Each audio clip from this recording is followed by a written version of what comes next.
I loved Shang-Chi and the Legend of the Ten Rings, the newest film in the Marvel Cinematic Universe.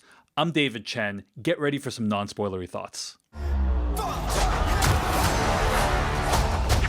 So what is Shang-Chi about? This is the first straight-up origin story we've gotten in the Marvel Cinematic Universe since Avengers Endgame. Shang-Chi is played by Simu Liu, who goes on an adventure with his friend Katie, played by Awkwafina.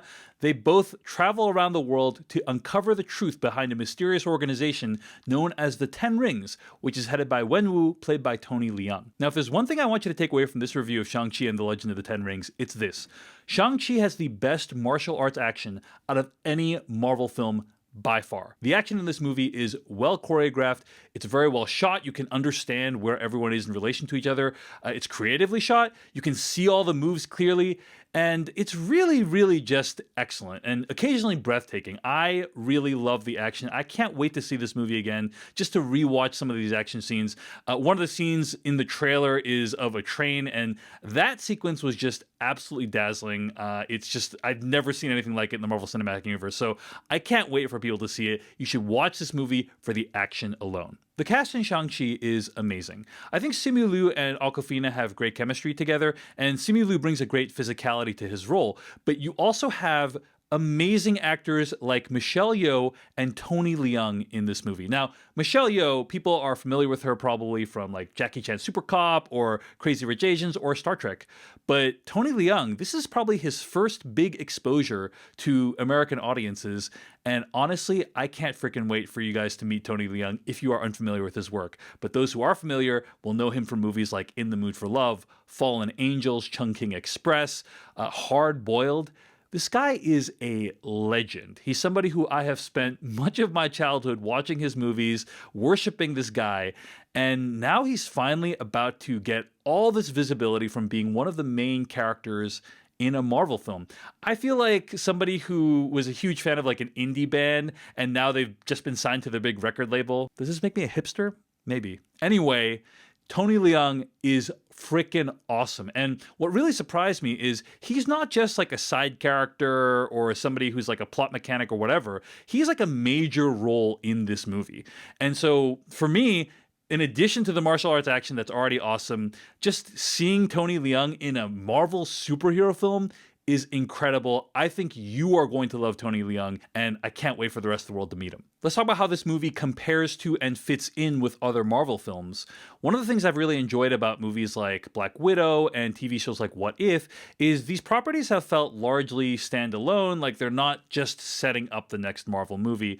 And I really appreciate that about Shang-Chi. It's largely an independent story. It takes place after the events of Avengers Endgame, so roughly around the time of the second Spider-Man movie, Spider-Man Far From Home. And it's kind of its own thing. In my opinion, it has the exact correct amount of connection to other Marvel properties, which is to say a nice splash, a little dollop. I just need a little bit of connection. I don't need it to just be completely tied into everything else in Phase 4. And for the most part, it's a standalone story that has these kind of light connections. I will say the movie will make more sense to you and be more enjoyable if you have watched all the other Marvel films, and there's one in particular that is out in the news right now that you should definitely check out before you watch this movie if you want it to make the most sense. If you've watched the other Marvel films, you're going to enjoy this one just fine. Shang-Chi and the Legend of the Ten Rings is co-written and directed by Daniel Destin Cretton, and one of the things that this director has done well is he really knows how to get at the emotion of the story. And really what Shang-Chi is about is a family drama. And regardless of all the CG nonsense that's happening, regardless of all the action and the fighting, this movie never loses sight of the emotional core of the story, which is the relationships between these characters and how that's driving the action of the story. So I really appreciated what he was able to bring, this kind of tender touch to this movie that is honestly sometimes absent from other Marvel films. Now, there are a couple things I didn't like about Shang-Chi. I mean, one of the big ones is this movie uses a lot of CG, and some of it doesn't look that great. And it's only a problem because How do I put this as vaguely as possible? This movie really goes for it. And what I mean by that is some of the concepts that it introduces are really out there, both like intellectually and visually. There's stuff in this movie that is not even hinted at in the trailer. And it's just really swinging big. It's going for the fences, and it's not going to work for everyone. And on that note, because it's so ambitious and sometimes like its reach exceeds its grasp, it has to use CG to illustrate all these big ideas and concepts. And I don't know that they always landed for me, but you got to admire a movie that's just willing to go for it in the way this one does. And again, I'm being as vague as possible because I don't want to spoil anything, but it's just out there. And I think if you've seen the movie, you're going to know exactly what I'm talking about. I mean, this is straight up a martial arts fantasy movie that combines the aesthetics and tone and style of classic Chinese wuxia movies with modern superhero action films. I did not anticipate that it would attempt this, and I actually think it does a really good job of it. I mean, that may not be your cup of tea, but whatever it's trying to do, it's doing it. And I think people who are into it, who just let this movie take them along, are going to have a great time. I want to end this review by talking a little bit about what Shang-Chi means to me as an Asian American. Throughout the last few years, we've seen Marvel attempt to reckon with the racist imagery of its past with varying degrees of success. In the movie Doctor Strange, they dealt with the racist stereotype of the Ancient One by casting Tilda Swinton and kind of making her more otherworldly and ethereal as a way of transforming that character. With Shang-Chi, a character whose father in the comics was the racist caricature Fu Manchu, Marvel have finally handed over the reins to a largely Asian American creative team. The writers, the director, and many of the actors are all Asian American. In doing so, they've allowed Asian Americans to reclaim the narrative of this character.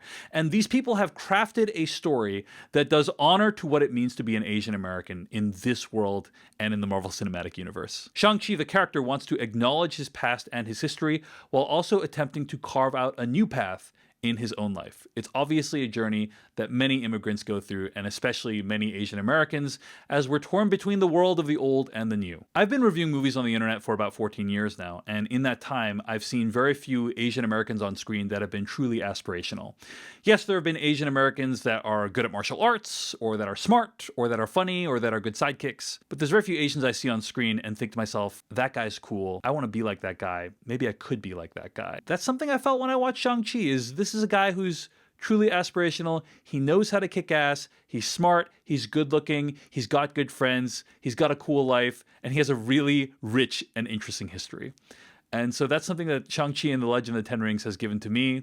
If you're an Asian American out there, I hope it gives it to you. And if you're not an Asian American, I really hope you enjoy this story too, and understand that it means so much to be able to see yourself or a version of yourself that you aspire to on the big screen. All right, folks, that's my review of Shang-Chi. Let me know what you thought of Shang-Chi. Did you like it? Did you think the martial arts were cool? Hit me up in the comments. If you enjoyed this video, hit like, subscribe, hit that bell icon. Make sure you get notified whenever I publish a new video.